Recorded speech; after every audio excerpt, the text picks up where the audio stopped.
Shalom, welcome to the Jewish View. My name is Rabbi Simon with the Chabad House of Delmar, and today we're going to explore psychology and Judaism. For some people, let's start off from the beginning, that may be almost an oxymoron because Judaism's religion, it's ritual, it's synagogue. What does it have to do with the way you think and your mindset of things? But the way we're going to explore it now is actually it has everything to do with it. Of course, Judaism has, like we just said, a lot of ritual and a lot of religion. There is praying in the synagogue. There is spirituality there. On the other hand, it does explore and it leads a person to the right frame of mind. And that's a very important point that I think that's what I'm trying to emphasize today in today's show, is because people will want to say that maybe, I want to be spiritual, I feel Jewish, I want the tradition, but then there's other problems, issues with myself that Judaism just doesn't talk to. Again, are you happy? Are you depressed? What is your motivation in life? What is your satisfaction? What is your fulfillment in life? These are all psychological ideas, and maybe they fill a little bit of a void. People like going to the synagogue and to the temple, but on the other hand, people have deep-rooted issues, and everybody should have. They want to be happy. They want to be fulfilled. How does Judaism really fill that need? This is an important issue, and that's what we're going to explore today. Now, I wanted to start saying that Torah, the Chumash, or the Bible, really answers all issues. Again, that you say, well, what kind of issues are you talking about? You're talking about creation story and the Exodus story. What does it have to do with, again, psychological issues? But if you look deeper into it, you will see that, first of all, even though, again, we say the Bible was written thousands of years ago, man is really the same. So again, we're not living in Egypt. We were just talking about the Exodus story. We mentioned that. So we're not in Egypt. Here we are in America, in the United States, and we're totally different kind of peoples. But on the other hand, are we really different? If you think about it, of course, the rituals are different, the temperature is different, the food is different. Yeah, of course, it's a different culture. But when you talk to the basic idea of a human being, is what we just said. Everybody wants to be happy. People don't want to be depressed. They want to be fulfilled in life. They want to have some meaning in life. Well, that's where Judaism is looking at the Bible, and you say it's really the same thing. So that's an important point. You have to go take away the shell, the surrounding idea. Again, like I just said, we're not in Egypt. We were 3,000 years ago that it all happened. They wore different clothes. They even spoke different language. They were speaking Hebrew, or maybe Egyptian in Egypt a little bit to get along with the Egyptians. On the other hand, that we really are the same kind of people. If you look deeper into it, the needs are the same, the problems are the same as we are here in the 21st century in the United States. So that's why I wanted to remove the shell, if we can call it that way, and connect to a deeper idea of what Judaism really is. And that means that since God wrote it, He knows who the human beings are. And again, we really are the same human beings. First of all, just almost simply, we have the same genes. We didn't come from the moon and they came from Mars, that we're totally different people. Ultimately, everybody living today is the descent of somebody 3,000 years ago. So in a certain sense, that you could say even physiologically, we are the same exact people as those people. They were our ancestors, and we carried the same genes. All of a sudden, you didn't get a new set of genes because you're living in the 20th century, or new children in the 21st century. We really are just an outgrowth, you think about it, of those kind of people also. We really are the same. All of a sudden you didn't go to a market in the 21st century, maybe not yet, maybe in the future, you'll get to pick out the genes that you want to be blonde hair and brown hair, or whatever, blue eyes, brown eyes, that, where did it come from? Well, it came from these people, obviously, the most basic science, from thousands of years ago. So in a certain sense, we really are those people that lived thousands of years ago. And like I said, essentially we are the same kind of people. So again, we reframed the idea for us. So what is the difference? And what the Chumash, when I say the Bible, I say the Hebrew word is the Chumash. What is the Chumash telling us about what people are? Now, when I say the Torah, that's also, I have to qualify. Maybe people know the 5 books of Moses, but there are all the prophets and the writing, and there is all the Talmud. So we have a vast amount of literature in Judaism to help us look at what a human being is and what makes us tick, so to speak, and what motivates us. So one of the ideas is, well, let's pick, we really are, again, we have a half hour in our show, so I can't go through everything, and maybe we should go through it in other ideas in the future shows.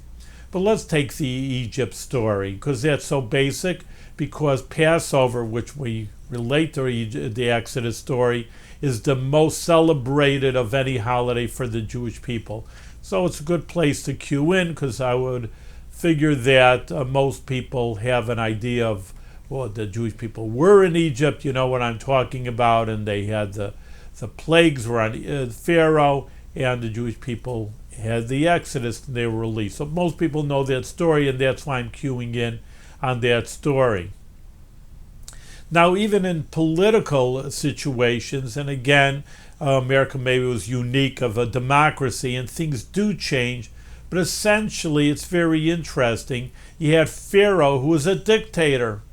I mean, you don't use those words in the Chumash, but on the other hand, I mean, again, looking beyond the wordage and the different countries he was in Egypt, that's what he was. He was a despot, he was a dictator, he was bullying everybody around as a dictator does. And, you look around today, and again, we're enlightened in the 21st century. Look how many leaders are like that also around the world that just boss around the people. There's no free elections. And it's a very interesting idea, because really, like I say, on one hand, I know we always think that we're so advanced. What I'm trying to say, again, is we're the same kind of people. So you had this Pharaoh, who's, when using more modern political science words, it was a dictator. And you have the Jewish people, who are an oppressed people. Well, how many people feel that way also? And even, unfortunately, I mean, thank God the Jewish people do all right in the United States, but look around in the headlines many times, and a lot of people who even feel here in the United States, where, of course, it is not a dictatorship, but some groups of people really feel that they're oppressed and they're almost enslaved. I mean, no one whips them and tells them to build pyramids, but they just feel oppressed and an underclass. So again, even in the United States, I'm sure a lot of people would relate to saying, yeah, man, that there's a dictator in charge of us telling us what to do, the big man, and he's telling us what to do, and they oppress us, or we get out of line, we're thrown in jail. So again, it's interesting to think about that. That's what I'm saying, enlighten and open up an idea of even in political science, where the Jewish people were oppressed and they tried to keep their identity as much as they can. It says that in Egypt, they had 3 ways to keep their identity, and they didn't have, either you remember, or I'll tell you that is before the giving of the Torah, so they didn't have, like, for example, kosher. They didn't eat gefilte fish and chicken soup Friday night, whatever. They didn't have kosher.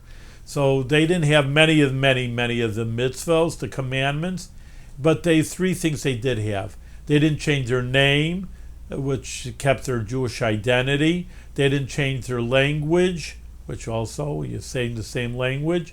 And also, of course, they didn't change their clothes. So again, you see someone walking down the street, talking different language, in their different kind of clothes, then you keep your identity, you don't assimilate. Well, that's very good for not assimilate, but how does that again relate to us? And that's a very important point, because I know many people have an idea of how to be Jewish today in America, because there is so much assimilation. There is so much interaction with the nations, which isn't bad in itself. No one's saying to ghettoize ourselves or not work with every person. And again, that really isn't Judaism either. The reason why there were ghettos in Europe is because it's the nations that put them in ghettos. They said, we don't want you to intermingle with us, live in our cities. But Jewish people always worked with everybody in the world. So it was now that you were in the United States and no one's ghettoizing everybody. Yes, there is Jewish community and Jewish people like living together, but that's really in any, there's Italian neighborhoods and Irish neighborhoods, maybe in New York, and Chinatown in New York City. I mean, that's just natural where people with like minds want to live together. But that doesn't mean, on the other hand, that you isolate yourself where you don't deal with anybody else. But on the other hand, the problem is the Jewish people do want to keep their identity and they do not want to assimilate. So what do you do now? How do you do it? And then, again, here's the answer. You keep your Jewish identity in a certain sense. You keep your name, your Jewish name, and Jewish outlook of life. You maybe clothes. That's very difficult maybe to say that. Maybe in the ultra-Orthodox neighborhoods in New York, they have more Jewish clothing. I guess my suit is just a regular from a department store, so it's not anything different. But we have the yarmulkes, and we look a little different with the beards.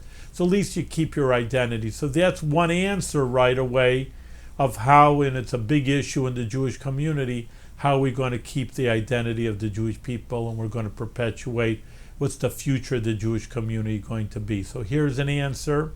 Again, also, the idea of a dictatorship is very, very interesting because many times people do have to deal with that. Again, this was an old one. You had the Tsar 100 years ago now, that you had more of a dictator and had to deal with them who's oppressed.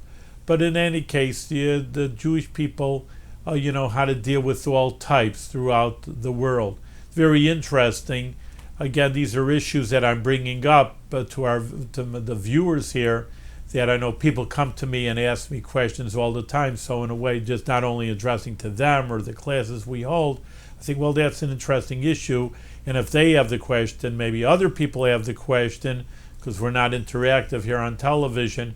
So therefore, I'm just addressing issues that people do bring up, and maybe that would be an issue also that's troubling people that are watching. So that's why I really connect with the different things that people ask me. How do we keep our identity? What do we have to do? That's what he's saying. People are all upset with dictatorships around the world. They're very oppressive governments around the world. Anti-Semitism, of course, is always a big issue. It seemed like it wasn't such a problem in the maybe 20, 30, 40 years ago, but nowadays it really is a big issue. Even with Israel, that people, are coming down hard on Israel. They're not hurting anybody, but on the other hand, everybody yells at them for being so mean, and they're just trying to live a decent life. So that's what I'm saying. These issues, that's what I'm saying, oppression, anti-Semitism, are for today also. So it's an important point that we, again, looking at the Chumash, you can find the answers. The answers are there. If you just look a little bit behind the veil, which isn't that hard, just instead of Egypt, so you don't live, it's not in Egypt today. But those are important points. Actually, it's very, very interesting that there is a senator today in the United States, and I know Jewish people were they were very involved with this campaign, and he was losing at one point. This is a number of years ago, but he's still a senator today. And they said, well, help me with my campaign. So one of the ideas after the Exodus was that it says that 600,000 Jewish men left Egypt. That's, again, with women and children, you're talking about 2 to 3 million people. But anyway, 600,000 or a few million people. It's a major city even today in the 21st century in the United States. So it says that Moses was the judge for everybody. Well, you can only imagine. I mean, even Capital District of Albany has 100,000 people, one judge for everybody making laws. You have a whole Albany Common Council. You have different courts. People are arguing with each other. How can one person do it? You can just only imagine it's all impossible. So it's interesting. That was the first time that Jethro, who was born non-Jewish, he was a priest in Midian, converted to Judaism, and he says, well, I got a good idea. So that's a good idea. Let's hear it.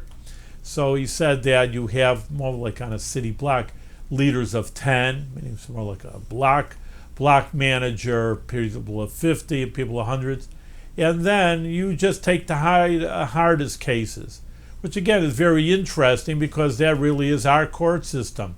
You have a basic city court, and then if they have to appeal to a higher court and to even a higher court, Supreme Court of New York, then the appellate court, and then if that doesn't work, Supreme Court of the United States only doesn't see every case. Obviously, it's impossible that they do take only the hardest and most difficult issues. Again, that whole idea was based really on the Bible, on the Chumash. So this is back to the campaign. He says that's what we need to do too. And he says we have to have block leaders. Again, say 10 people, block people. You have more section, regional leaders, and you have city leaders, and you have county leaders. And he set the whole system up based on this idea, and the senator actually won in his state. It was a United States senator. So again, this is really the point. I mean, there's so many more issues, and we want to get into that idea of really what, that you can look in the Chumash and Bible and really find answers for today's problems. If you just look hard enough, you don't have to need a microscope to look at it, but just a little bit of an abstract idea of what's happening. Like, again, the court system to an election system, being a little bit creative, you can find a lot of issues. Well, I did say at the beginning of the show that it's like psychology. And it's very, very interesting, which again, many people argue, why do you have to have, and they call it in Judaism, the fences of the Torah. You don't want someone coming in, for example, to the swimming pool, so you don't put a fence right. You just say, well, I don't want any child just diving in without a lifeguard. It's dangerous. Of course it is. So what do? You put a fence. I think according to the law, you need a fence around the swimming pool in your backyard because you just don't want some kid run in and who knows, God forbid, something dangerous could happen. But you don't put it right on the lip of the swimming pool. You put it, 10 feet, 20, 30, 40 feet away. So you keep people away from any problems. So that's normal, again, like I say, and that's really very rabbinical, that they don't want a person doing anything wrong. So you put a fence around the Torah that people shouldn't come to do anything wrong. And people buck at it. Again, these are issues that people come to me and they have questions about why can't you do, it says something in the Torah you shouldn't do, why do you have all these rabbinic fences? He says, well, that again is normal because, again, the psychology of a person is to creep all the way to the edge, to say to the edge of the cliff and look down. Says, hey, you stay 10, 15 feet away. So again, you see that if you're being honest with yourself, I mean, people don't like being restricted in any way. I know they don't. But on the other hand, that if you be honest with yourself, you'll see that there are ways, that the rabbi saw. In Hebrew, it's called, they went l'sof dat shalotim, which means to the end of the mind of the person. They really did look in a person's mind and what makes them tick. And people will try to get away with whatever they can, and they'll try to, like I said, move to the edge of the cliff. They don't go to the edge of the cliff. They'll look right over, and again, that could be dangerous. Stay 10 feet away, and you won't get hurt. And that's the way people are. So smart people want to safeguard things, put a fence around the swimming pool 10, 15 feet away, or 10 feet, 15 feet away from the cliff. Because again, they know what motivates people. So there's really many, many ideas behind this that the rabbis knew what makes people tick. It's very interesting also, and I like bringing in that Viktor Frankl. I don't know if he is a famous psychologist, but on the other hand, many people haven't heard about him. So just very, very briefly, even though it should be dedicated whole shows to him, he was incredible. And this Viktor Frankl lived as a psychologist, before World War II, but he was Jewish in Europe, in Austria, and he was put in a concentration camp in Auschwitz. But since he was trained as a psychologist, he's observing the way people who's surviving and who doesn't. And it's really wrote a book about it, Man's Search for Meaning. It's very famous. Millions of copies have been sold. But making a long story very, very brief, it's the people who have meaning in their life, those are the people who survived. You think who survives? A big wrestler, a big strong guy. But he says if you give up hope, then you lose. If you lose a meaning in life, there's a reason why I have to survive. There's a meaning why I have to carry on with my life. That person is motivated, and it doesn't mean you're the biggest guy and the strongest person. You might think it's the stronger people. That's their winning theory, and it really doesn't work that way. Because the Jewish people, in a certain sense, survival of the fittest, they weren't the fittest in Europe. They weren't in the army, they weren't the strongest bodybuilders, but we have survived, the Jewish people, and the Nazis, who were bigger and tougher and stronger, they didn't survive.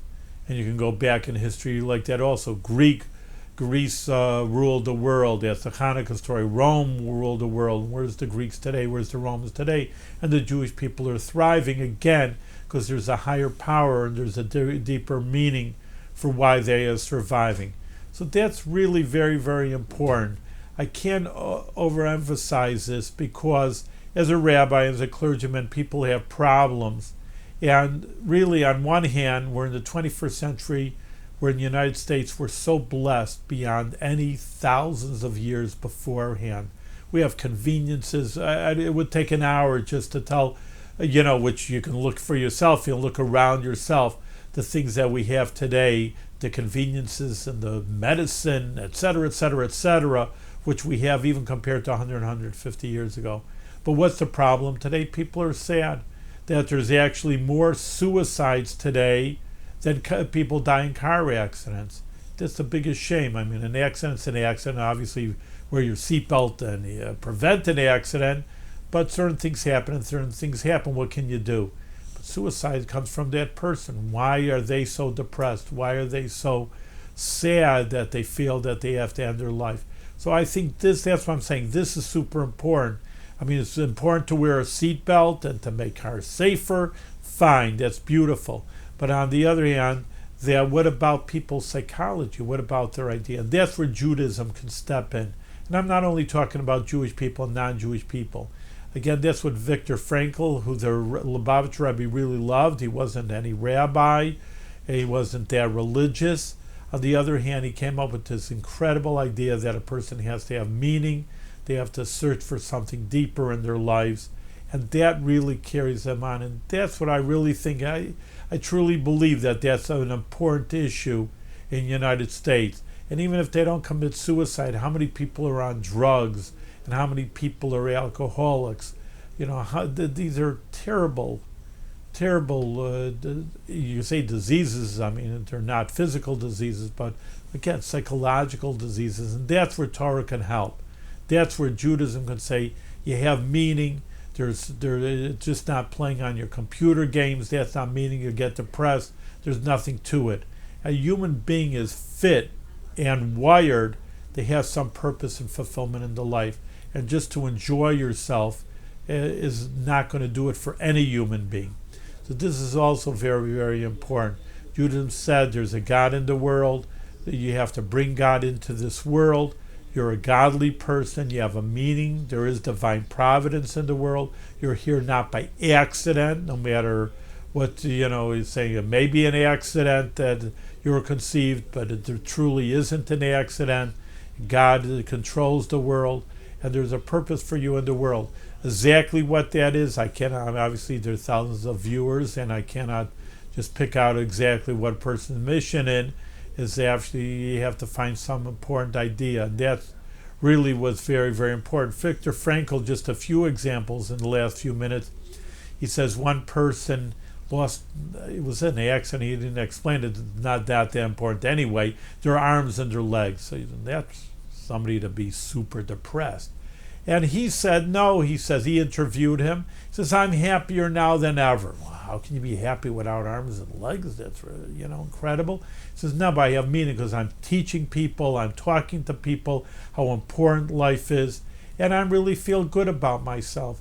So again, you see that many times with phenomena that people are blind, God forbid, or they have all kinds of problems. You say, oh man, what a terrible life. They must be down in the dumps.